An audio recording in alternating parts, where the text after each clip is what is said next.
Hi everyone, hope you are all doing well and welcome back to another video on New World. So today we're going to be looking at territory standing.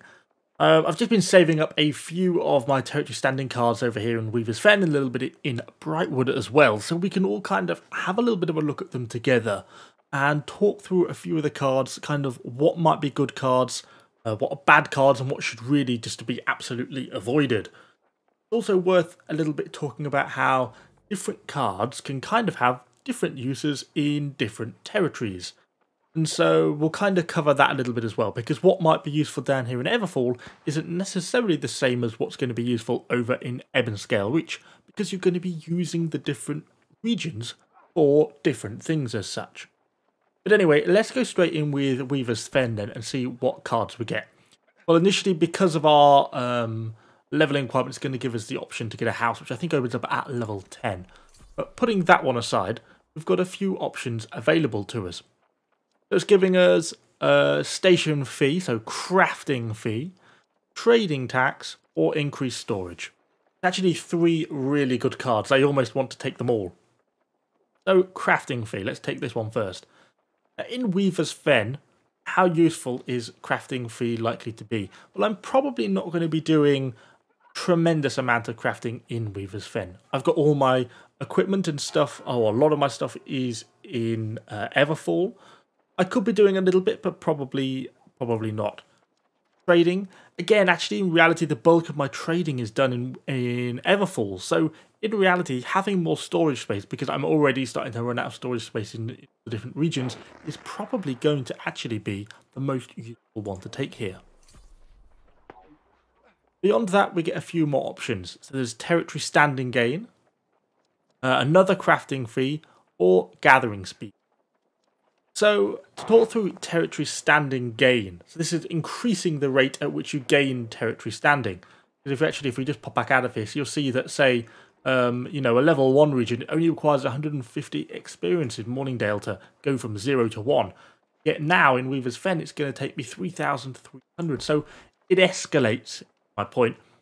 Therefore, by being able to take increased rate of territory standing, you should be able to at least keep up the pace with these cards a little bit better, because they are not only great in terms of the cards themselves, but every time you level up territory standing, you're going to be getting a real good chunk of experience points. So it's actually a really good way to level.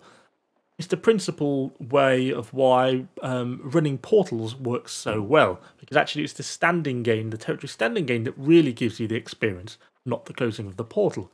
But this is definitely a viable option. Again, we talked about the crafting station fee earlier. It doesn't seem like a super likely area. And then there is gathering speed. So again, we talk about different places having different effects. So if you think back to, say, First Light, the lowest town, one of the original starting places, I am very unlikely to go back there and gather anything. Right? It seems incredibly unlikely, so there's not really a lot of point in having gathering speed there. Would there be a lot of benefit to having gathering speed in Everfall? Probably not. That might be my main hub town. Going to be where I do the bulk of my trading, probably a good chunk of my crafting. Not really where I'm going to necessarily be gathering resources.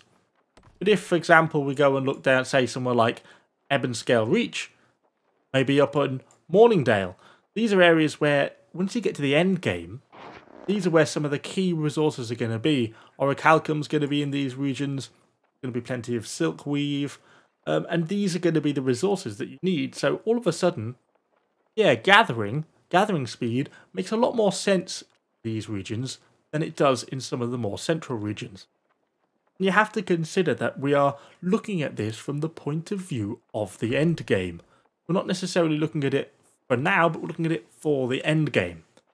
So for me, I think in this case, a bit of territory standing gain is probably worth having. Aha! We have one of the most controversial card that we're going to see on the board, XP gain. So the interesting thing about XP gain is obviously that once you hit level 60, it's really of no use anymore, right? You're not going to be gaining any more experience. So what's the point in having a card in experience gain, rather than, say, picking a trading tax decrease or an increased storage? It's really a card that ultimately leads to a dead end, because once you're max level, it possesses no further use. Now, there is an argument that says, given that ultimately how many territory standings you can end up with, it's worth it. It's worth the extra. You can only have 4 XP gain cards, so it's worth the extra sort of experience gain you get for this. I'm sort of a little on the fence on that one, but in my opinion, it is probably worth just avoiding completely. I think the only exception might be is if you were really, absolutely power grinding and trying to get to a specific level as quickly as possible, and you weren't interested in the sort of loss that you're going to suffer in the end game. But generally speaking, these are the cards that are really best avoided. So for me, I'm going to go back with storage, almost always taking storage really when it's available.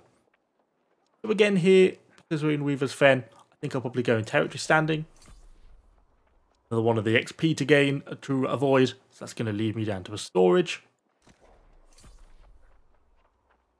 Standing gain. I'm kind of hoping we're going to get a faction one here at some point, but maybe we won't. Yeah, definitely keep avoiding these XP gains. We'll have another storage, and storage also actually has no diminishing returns. If you look at the territory standing gain, that started off at 5%. But every time you pick one, it gives you slightly less of an increase in terms of total percentage. So it's actually sort of a bit of a law of diminishing returns going on there, which means that you're not getting quite as much for each card that stacks on. But that does seem to be a really sort of common theme in New World, so perhaps not all that surprising. So I'll have territory standing again. And some storage. Well, we'll have another one of these. I'm not getting any faction ones, unfortunately. There we go. Faction tokens. So earn 5% more faction reputation while in Weaver's Fen. So this is if you were doing PvP or PvE faction missions. So there's a question about how useful is this likely to be. Well, again, as with all the others, of course, it's going to vary by region. It partly depends as well if you are likely to be holding a region with your guild. If you've got a region, say you've got Everfall, and you're 100% confident that your guild is going to have it and hold it for the a very long period of time, then it might be worth having it there because you're going to be doing PvP missions there to defend the territory anyway. In which case, faction reputation, you're going to be earning that, so getting an increase in that is flat out worth it. But if we're looking further into the distance, you maybe don't have a territory, or you're not sure if you're going to necessarily hold on to one for all that long, then you might want to be starting to look to some of the more northern regions where the faction missions are going to be giving you significantly more faction tokens per mission, because it scales off the region level. A faction mission down here in Windswood is going to be giving you significantly less faction tokens than, say, one up in Great Cleave. Therefore, there's kind of this difference of why would you bother doing your faction missions in Windswood once you've started to level up? What's really the point? So for Weaver's Fen, is it worth taking? Kind of a bit of a tough one. I would probably normally take storage, but just for the purpose of the video. I might as well take them just for a little variety. And that throws us back in. Station, crafting, gathering doesn't really seem worth it for me in Weaver's Fen. But they would be worth it, as we said, in other regions. We'll take the standing gain more. Well, I'll go back to the storage because they're so useful to have. There we go. So we've selected our tokens. And bear in mind, you cannot, or at least in the current game, there is no option to reset these. So once you've selected them, you are committed to them. So the point of this is it varies a lot depending on your region. It's about trying to make long-term predictions, not just short-term gain. That's why so many of us, and myself included at certain points during the alpha, just jump straight for the XP cards because you just think, oh great, I can level faster, wonderful. But in reality, all you're doing is basically picking a card that is going to have no long-term use, because before too long you'll be level 60 and then it's pointless. And the same is true for the different regions. No point having gathering XP bonuses in Everfall, but there is in Ebb and Scale Reach. There's no point having a trading tax bonus, though, in Ebb and Scale Reach, when odds are you're not going to be doing the bulk of your trading there. You're going to be doing your bulk of your trading over in Everfall.